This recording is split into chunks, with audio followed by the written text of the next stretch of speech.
láti fi ti ẹ tí ń wò wá gbogbo ẹ̀yin èèyàn wa pátá nílé lóko ẹ káalẹ́ ẹ káàsán ẹ káàárọ̀ níbi gbogbo tí ẹ tí ń wò wá pátá báwa ṣe wà ní alẹ́ yìí àwọn ọ̀pọ̀lọpọ̀ níbi gbogbo nílùú òyìnbó èmi wà láàárọ̀ èmi wà lọ́sàn-án èmi wà nírọ̀lẹ́ adẹ̀ní láti kí gbogbo yín dáadáa àdúpẹ́ lọ́wọ́ yín lẹ́ẹ̀kan sí orúkọ tèmi ni bàbá confam JP mo ti máa ń tẹnu mọ́ pé òdú ni mi kì í ṣe àìmọ̀fólóko ọ̀rọ̀ tí mo dẹ̀ ń sọ yìí kì í ṣe ọ̀rọ̀ ti ìgbéraga rárá ohun tí mo jẹ́ òun ni mo sọ jáde ẹ ṣé gan ni ẹ kú gbogbo ìgbà wa kí ni mo tún mú wá fẹ́yìn bàbá wa àti ẹ̀yin ẹ̀gbọ́n wa pátá mo mú egbògi penis enlargement wá fún yín òun lórí yẹn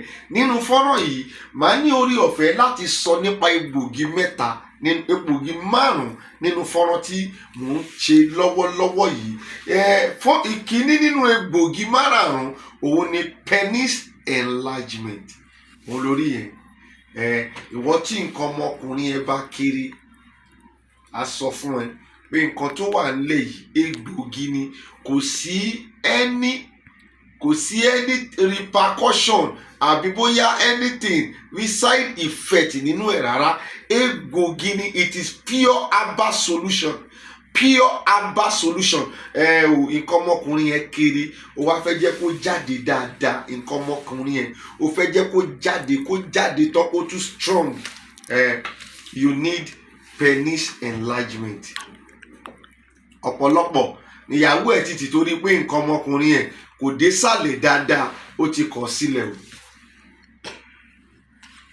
o gbogbo ẹ̀yin tẹ́ wà ní òkè òkun tẹ́ bá nídìí ẹ tètè pè mí sórí nọ́mbà yìí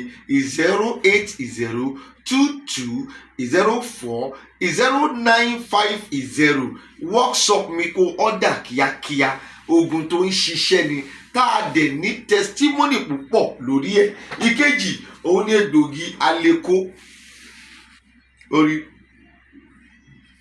egbògi Aleko obóbìnrin ṣe tán sìn láàrin ìṣẹ́jú méjì gẹ̀mí gan láàrin 5 minutes ó ti ṣe kí ni okó ẹ̀ ti dẹ̀gẹ̀rẹ̀ sílẹ̀ jẹ́ kí n sọ fún ẹ o nídìí egbògi tí wọ́n tà ń pè ní egbògi Aleko á jẹ́ kí nǹkan ọmọkùnrin kó dúró síbẹ̀ gbágígbágí wà á lè ṣe bíi ọwọ́ mẹ́ta ọwọ́ mẹ́rin àwọn tó níyì lọ́wọ́ àwọn lóbìnrin ń gbádùn má jẹ́ kí n tún ọ̀pọ̀lọpọ̀ lóbìnrin ti torí pé 5 seconds ló ń ṣe lórí ẹ̀ tó ti bẹ̀rẹ̀ sí lọ dóko níta tó lọ ń yan àlè sórí ohun tó rí yìí tó bá ní lọ́wọ́ wàá múnú ìyàwó ẹ̀ dùn Aleko tó rí yìí egbògi ló wà níbẹ̀ pure egbògi òun ló wà níbẹ̀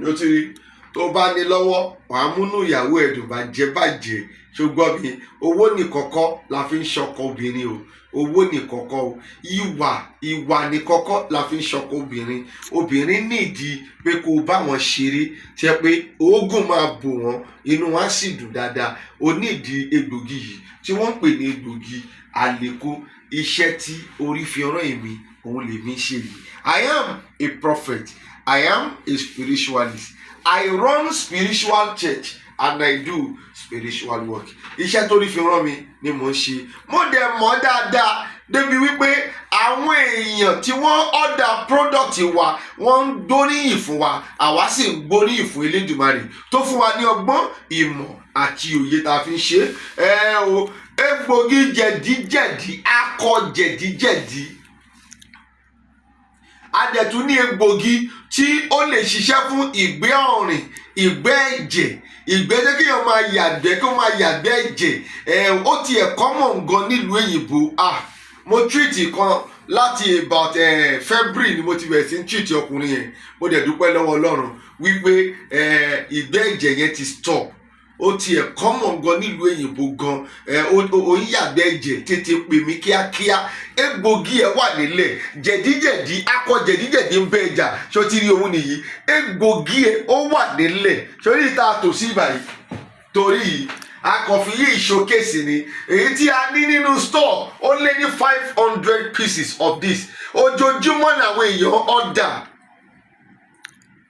Yé sọ pé na láì má fi nǹkan kékeré ba ìgbésí ayé ẹ̀ jẹ́. Ohun tó rí yìí jẹ̀díjẹ̀dí yìí ó ti ba ayé ẹlòmíì jẹ́ kó lè bóbìnrin sùn ó ṣe rí jẹ̀díjẹ̀dí ó ti ba ìgbésí ayé ọkùnrin mi jẹ́ tó yẹ pé kò lè bóbìnrin sùn. Má fi nǹkan kékeré ba ayé ẹ̀ jẹ́ kò sí na láì ṣé gbogbo ẹ̀ náà ni na láì ni. Tí kò bá da àwọn ò lè máa produce ẹ̀, tí kò bá dẹ̀ da àwọn ò lè máa wá síta nítorí pé àwọn ò sí nínú èèrà tí kò lè gbégi. Lọ́bẹ̀rẹ̀ wa dáadáa orúkọ mi lẹ́ẹ̀kan sí òun ni bàbá confam JP. Èmi ò sí nínú èèrà tí ò lè gbégi o, mi kì í dẹ̀ ń bá ẹnikẹ́ni purọ́. Ohun tí mo mọ̀ òun lè mi ṣe o, ohun tí mo dẹ̀ mọ̀ rí òun ni mo wá sọ fún ẹ yìí. Egbogi jẹ̀díjẹ̀dí akọ jẹ̀díjẹ̀dí òun yàgbé ọ̀rìn òun yàgbé ẹ̀jẹ̀ tètè pè wá sórí 08022 040950. má wèsì táìmù ara ẹ̀ tètè pè wá kó tó di pé kò ní ṣeé ṣe wọ́n. Òun yọ ìdí that is kó wá kó yàgbẹ́ kó fẹ́ tọ́ílẹ̀tì kó wá di pé ìdí ẹ̀ yọ síta ó fẹ́ parẹ́ Egbogi yọ̀díyọ̀dí gbogbo ẹ̀ náà la ní kó tètè pè. Egbogi tó yẹ pé o bá lò ìdí ẹ̀ tó ń yọ yẹ ní gbogbo ìgbà ó máa sá wọlé ní gbogbo ẹ̀ ló wà. Má wéṣì táìmù rẹ̀ ojoojúmọ́ là ń treat àwọn àrùn yìí ní ara àwọn tó wà nílùú òyìnbó. Ojoojúmọ́ là ń send àwọn egbògi yìí sí ọ̀pọ̀lọpọ̀ àwọn tó ń bẹ nílùú òyìnbó.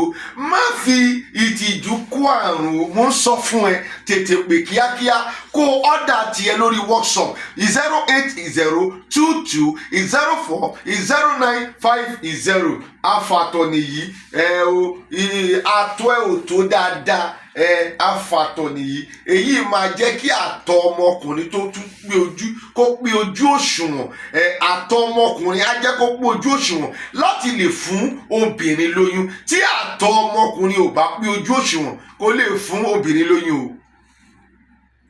obìnrin lóyún o.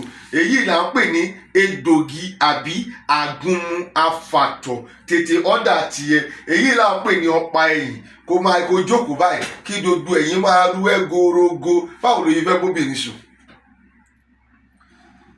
Bíbá obìnrin sùn àbí bíbá ọkùnrin sùn yìí àṣẹ Elédùmarè ni. Ọ̀pọ̀lọpọ̀ ìránṣẹ́ Ọlọ́run òun ni ìran ọ̀nà máa ń pè pé ẹ̀ṣẹ̀ ni. No, iye ò ń ṣe ẹ̀ṣẹ̀. Bí Ọlọ́run ò bá tó bá mọ̀ wípé ohun tí ọkùnrin àtobìnrin fi ń bára wọn sùn tọ́lọ́run bá rí pé kò wúlò kò ní dá síbẹ̀. Má tọrọ ẹ̀. Ayẹ káwọn ìránṣẹ́ èṣù tọ́pẹ́ra wọn ní ìránṣẹ́ Ọlọ́run má jẹ́ kó da ilé ẹ̀rú. Ohun tí Ọlọ́run fún wa oh my God, ohun tí Ọlọ́run fún wa ṣó ń gbọ́ mi tó jẹ́ ti ọkùnrin tàbí tí obìnrin tàbí jọ ń ṣeré Ọlọ́run ló fi lé wa lọ́wọ́.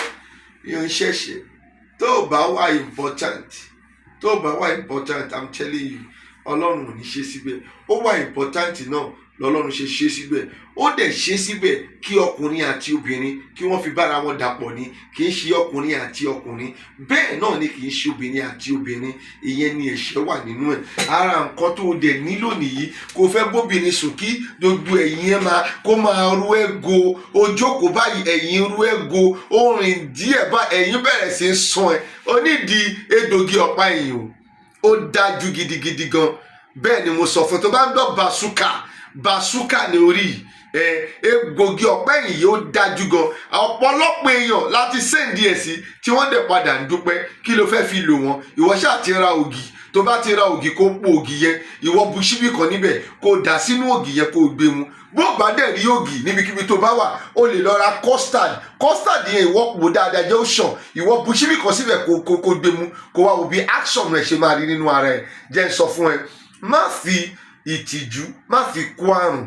Ẹ pọ̀ gan nílùú òyìnbó ẹ pọ̀ gan ní Nàìjíríà tí kìíní ṣe ọ̀pọ̀lọpọ̀ gbàgbẹ́ kú. Má gba ibi àìsàn kékeré tó yẹ pé o fẹ́ fi ignorance bóyá ìtìjú mú ẹ o fẹ́ pè o fẹ́ jẹ́ káwọn èèyàn mọ̀ pé irú nǹkan bẹ́ẹ̀ yẹn ṣe é, má gba irú ibi àìsàn yìí má gbà lọ kú ojú òní tiẹ̀.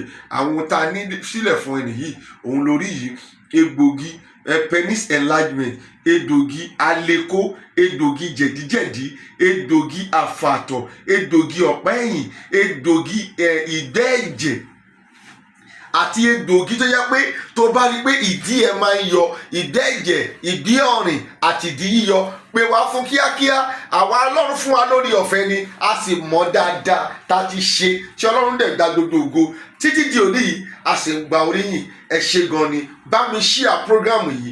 o lè má ní ìdí ẹ̀ ṣùgbọ́n ẹnìkan tó wà lẹ́gbẹ̀ẹ́ lè ní ìdí ẹ̀, so ẹ̀ sínú láìfù ẹ̀ kí wọn náà lè padà rí orí Ọlọ́run.